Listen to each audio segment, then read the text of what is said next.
When you get elected to be a representative and a senator, there's something we do for you here in New Hampshire. We give you the honorarium of honorable. I don't use that term very often when I introduce many of our legislators. It's my prerogative as we the people to decide when I decide to do that. There are not only Dan Itzy, but there are people in this audience who I more than feel comfortable saying honorable, and I'd like to go ahead and call them out right now. The Honorable Sue DeLemus.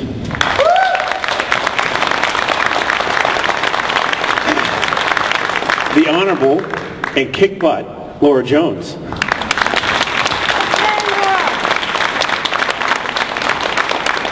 The Honorable and the greatest neighbor I could ever ask for, Fenton Gruen. Although, Fenton, I've noticed your dogs have wandered over a little bit, so, you know.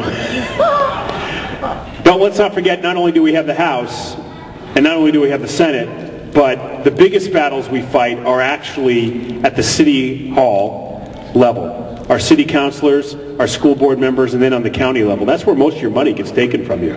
Not the federal government, not the state. It's really the counties and the city. And we have the Honorable Catherine Cheney. Thank you very much. City Councilor in Dover. I say, this is a great story. You're going to love this next speaker. She's another one of my favorite New Hampshireites. These are real New Hampshireite people. They know what Poutine is. They drink Moxie. And they also, Poutine, thank you. They also do something very interesting. I have a radio show. I invite my guests in. No issues whatsoever. And this next guest was running for governor last year. And when she came in, we got on the subject of talking about guns rights. And for the first time in my studio, she mentioned to me that she was armed, which I think only can happen in New Hampshire. Now, that's kind of a great thing to know, that people feel that comfortable with their rights. It doesn't matter if it's the right of free speech. It doesn't matter if it's the right of free assembly. It doesn't matter if it's the right to bear arms. Someone who feels comfortable with those rights as an individual will feel comfortable for those rights for you. This next person's resume is so rich, and she has been such a strong part of New Hampshire for our kids, for our marriages, and for our families, which may be three separate things, but they're all one and the same when you fight those issues every single day. She was the founder of Cornerstone. She is the former candidate for governor last year, and she's a great New Hampshireite, and she can say live free or die. Death is not the worst of evils, better than anyone. Ladies and gentlemen, Karen Testerman.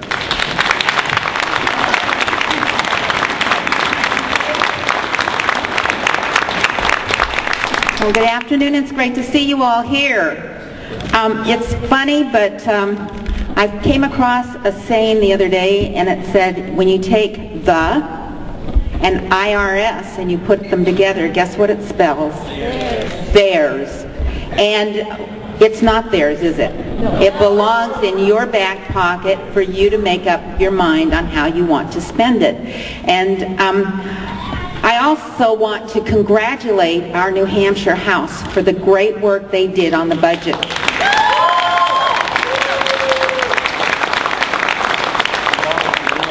The Budget Committee spent, well, countless hours. I don't know that they were thousands. They may have felt like they were thousands, but they spent countless hours going over every piece, trying to find the most responsible way to spend your money.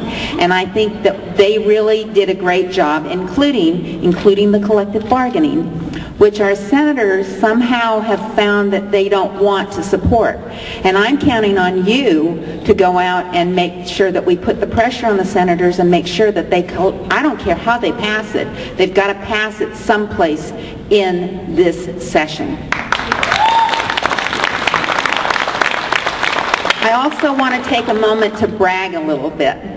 My oldest son just took over as the commander of the ROTC unit at UNH in the Air Force.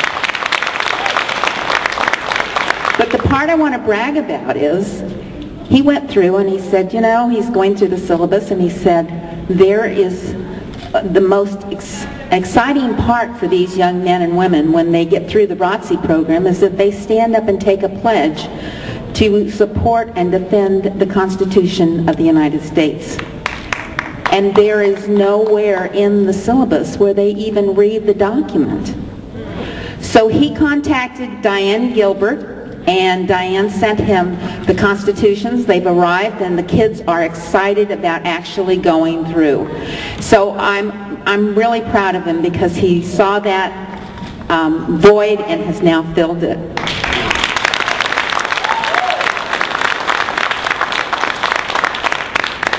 Also want to remind you that we have actually 4 levels of government.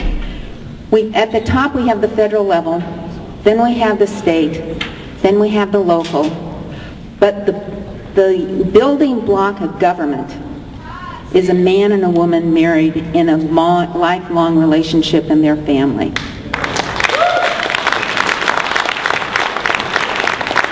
Now I want to paint a picture for you. Imagine that you're out with your family by one of New Hampshire's great rivers, having a picnic, enjoying the day, and you're playing ball with your kids, kicking everything around, and finally you get to the point where you're exhausted, you want to sit down and take a rest. And just as you sit down and take a rest, you see out of the corner of your eye a child floating down the river who's obviously in distress. So you run out, even though you're exhausted, and you grab that child and you bring them to safety. And you sit down and start to rest again, and as soon as you turn around, there's another child. And pretty soon you see more and more and more. And you feel totally overwhelmed. And here comes the fire department to come and help. But the fireman, instead of going out to help rescue these children you're seeing, is going way up. And you say, wait a minute, you're going the wrong way. But he says, no, I'm going to the source of what's causing the problem. That's what we need to do here in New Hampshire. You know that 4 out of 5 states where economic growth is flourishing, 4 out of 5 states have marriage amendments.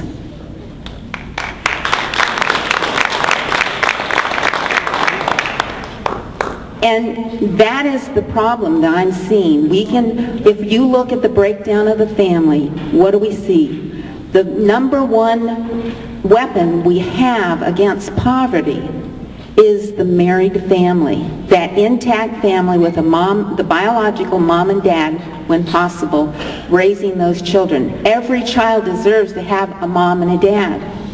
What do we see as we look at Health and Human Services and we say, oh yeah, there's the welfare, that's also part of the problem. But I want to introduce to you another part of the problem. The part of the problem where these children who do not have a mom and a dad at home, for some reason they're in a single parent family, you know what they're doing? They're looking for that relationship that they're missing somewhere out in the public. And what happens to them? They get involved with pornography because somebody out there starts selling them and grabbing them and taking them as vulnerable children. I'm sorry.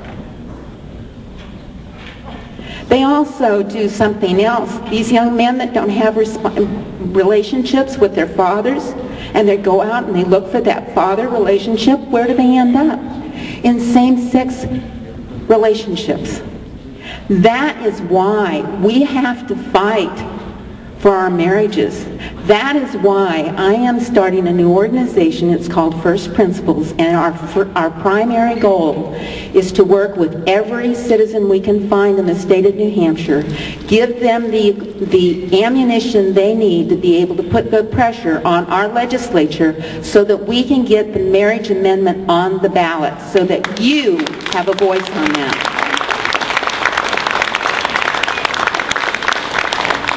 And I can't do this alone. I need help from as many people as possible.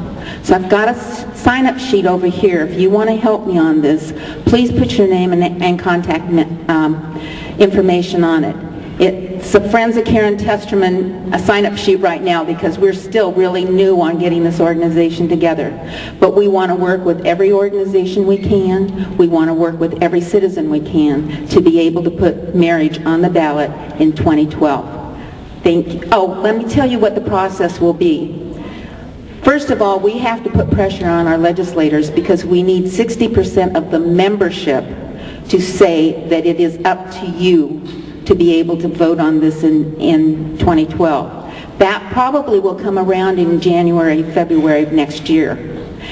Then, after the primaries are over with, as far as the presidentials, and we will have to work really, really hard because we will need 67% of the voting public to vote to put that on the ballot as a definition that marriage is between one man and one woman.